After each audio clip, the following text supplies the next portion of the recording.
at the time when you entered this field, what was the status at that moment about, well, cultural sensitivity and the study field of culture? Well, there had been a period that the study of culture was quite close to psychoanalysis. There was the Jungian way of looking at cultures.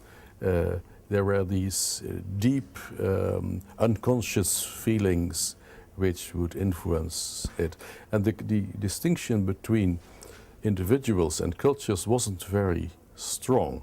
There is a statement of Ruth Benedict. Ruth Benedict was one of the pioneer women of anthropology, that culture was personality writ large, written in large letters. Personality writ large. And that is something which now I would say I don't agree at all. There is a difference. Culture is made up of the interaction of personality, and that's precisely what it is. That's precisely the essence of it. But there was this tendency of looking at culture in terms of personality, and personality very much in a psychoanalytic style. Now, psychoanalysis got less popular, I would say, in the 1970s about. And the new interest in culture started in the 1980s, and then this old line of study had disappeared.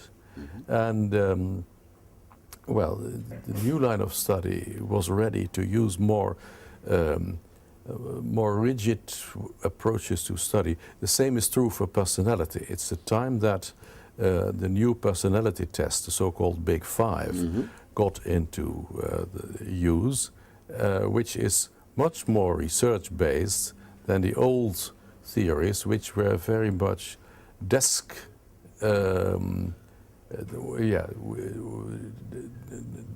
chair dreamt fantasies, I would say. Almost intuitive. Intuitive, which means they tell a lot about the personality of the people who made them, but we are not yet sure how much they tell about the world outside. I have worked for a full year in, factory jobs, and also the most interesting one, I was an assistant ship's engineer on a ship sailing to Indonesia and back. I was a sailor. And that was a great experience. That was certainly an intercultural experience.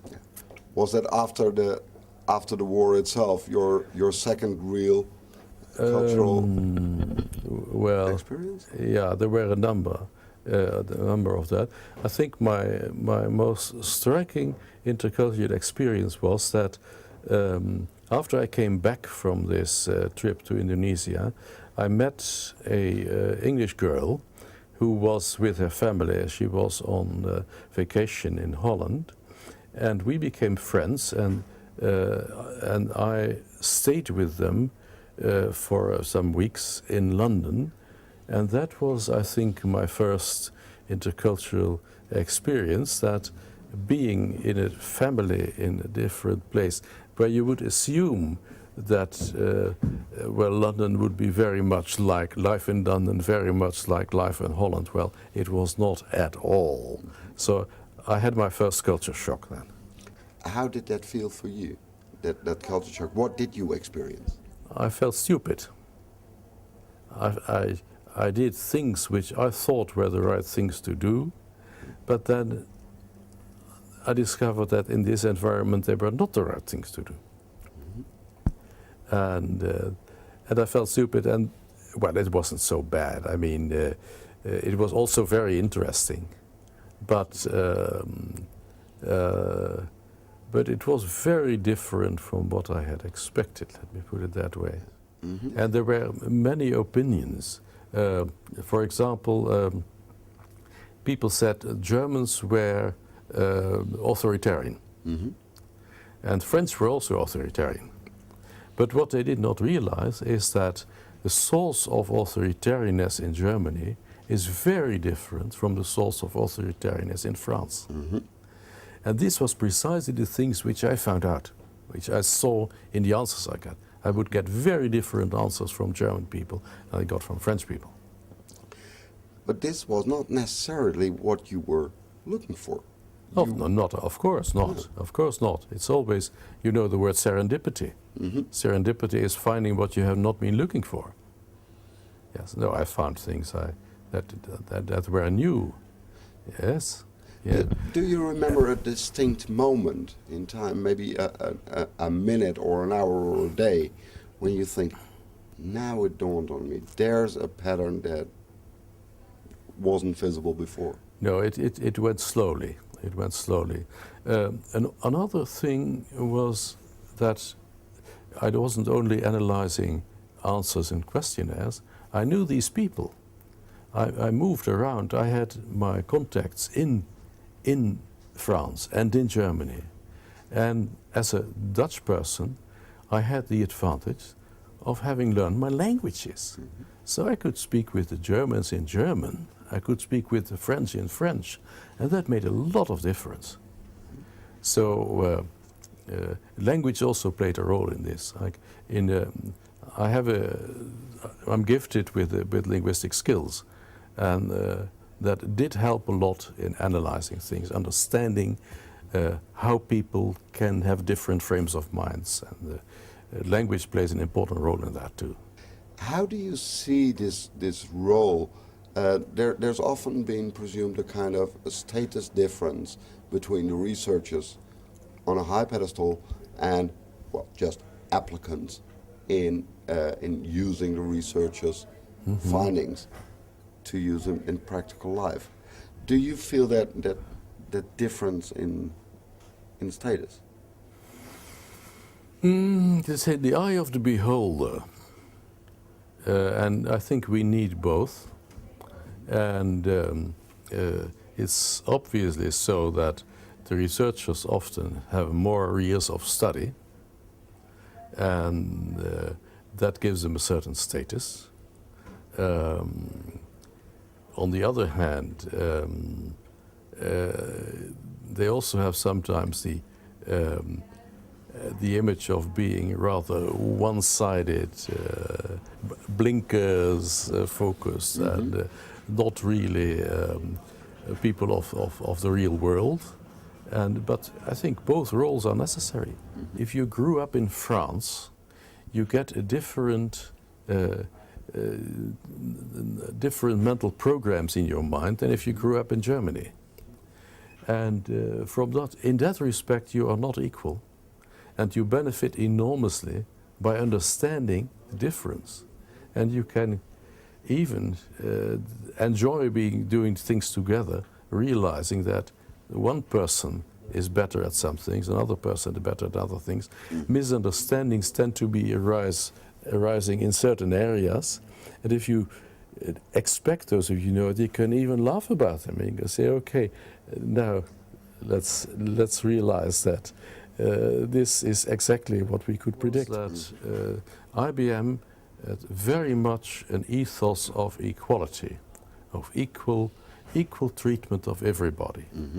And I use data of all things from IBM to show that people were not equal, that people had different mindsets and so on. And that was ideologically, I would say, was politically incorrect. Let me put it that. I had a politically incorrect message. And IBM has made very little use of my work, almost none. It's also related to the spirit of the times. The first dimension that came to my attention was power distance. Now I was working on this research in between, say, 1965 and 1980. But you remember the year 1968? The French Revolution at the time, and everywhere the student revolutions. Power was a very hot issue at the time. So which meant that in our questionnaires we had many questions related to power and leadership and influence and so on. So they were jumping out of the questionnaires. What was not so evident, because it wasn't popular at the time, was another side, which was structure. And structure is related to the dimension of uncertainty avoidance. But that came secondary because there were certain differences I could simply not explain by those power questions. And then I started to look for things that related to each other, and I came up with this dimension, which is different, but which in the beginning wasn't evident to us, and therefore also we had far fewer questions about it. We simply didn't. You ask questions about things you're interested in. You predict more or less what you want to find by the questions you ask. So, and the other two dimensions So the second dimension, uncertainty avoidance, came from the things you couldn't explain exactly, with the power distance. With the power distance, yes, yes. And is that the way it went with all dimensions? Well, the other two came together. It's individualism and masculinity, because there are two factors coming out of the same set of questions. And that was by a time I had become a little bit more knowledgeable about the way you analyze data. I also went through a process of learning the statistics, I would say. Getting smart in statistics, and the big discovery was that if you analyze data, the mean scores for countries, you get a different result than if you analyze the individual scores of individuals. The masculine countries have much more taboos about sex and about looking at things that are related to sex. You can look at the different campaigns against AIDS in America and in France, for example, or in Holland. It's much easier in those feminine countries to call things by their name. And in some of those masculine countries, you cannot do this. You're not even allowed to give free information. One of the extremes of masculine feminine in the United States is that the contraception pill is not part of the health insurance, but Viagra is. That's pretty illustrative. That's pretty illustrative, yeah. The reception was very varied. There were, I got very encouraging reactions from some people. I got also very disparaging reactions from others. I remember one case where I was extremely happy. In the, it must have been in the early 80s, I got into contact with some people of the Club of Rome. You know, this was the people who discovered the environmental problems in the world. And I met one of the authors of the Club of Rome report, Donella Meadows, female American scientist. And she had read my book, and she was extremely interested in this dimension of masculinity, femininity. Now, this was taboo, but to her, this was the essence of one of the things, the essence of why there were the environmental problems. This was related also to this masculine and feminine role. And that was very encouraging to me. Another person I got a very rewarding contact with is a man from genetics. His name is Luca Cavalli-Sforza. Cavalli-Sforza is an Italian who works in Stanford in the United States. He worked in Italy before. And he is the person who has discovered the way the human genes have spread over the world. The history of mankind all the way from Africa and He's really made the basis for that. And I got into contact with Cavalli Sforza through correspondence because he was interested not only in the spreading of genes, but also in the spreading of languages and the spreading of cultures. And then he had discovered my work, and I had discovered his work. So actually we got together, we exchanged books and so, and those are very rewarding contacts, because as I said, here are people who do important work, and they take serious what I'm doing, so I must also be doing important work. Is there a conceivable limit to the number of dimensions, or is it as soon as you find a new correlation, add one? Well, it must of course not be covered by the others, and I think it becomes more and more difficult to find new aspects that are not covered by the others. And there is also, and the limit is not so much set by the outside world, the limit is set by our minds. I would like you to take you to one extra dimension, which is the future. Can you give an idea? We live in quite turbulent times at the moment. Can you give an idea where you would expect your field of study to go next? What are the very promising developments? What is the use of the intercultural competence, for instance, intercultural mindset? Yeah. Well, one interesting development is at the end of our new book, and is the link of the cultural dimensions to evolution, to the evolution of societies, and the fact that different societies evolve into different cultures. This is the year of Darwinism, and this is not only a matter of how animals and plants and man develops, but it's also a matter of how societies develop.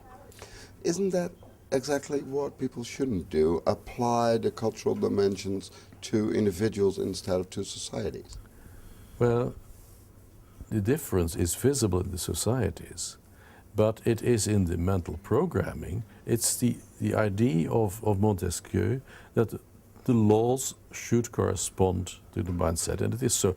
The institutions in a society are response to the mindsets of the people. And the institutions lead to continuating the mindset. But the mindset doesn't mean that everybody is the same. The mindset means that everybody has undergone the same influences. That's a different story. Let's say 21-year-old student of ours is suddenly fascinated by what you have written. Is there a course you would advise him to take? Go west, young man. Go to another culture and keep a diary.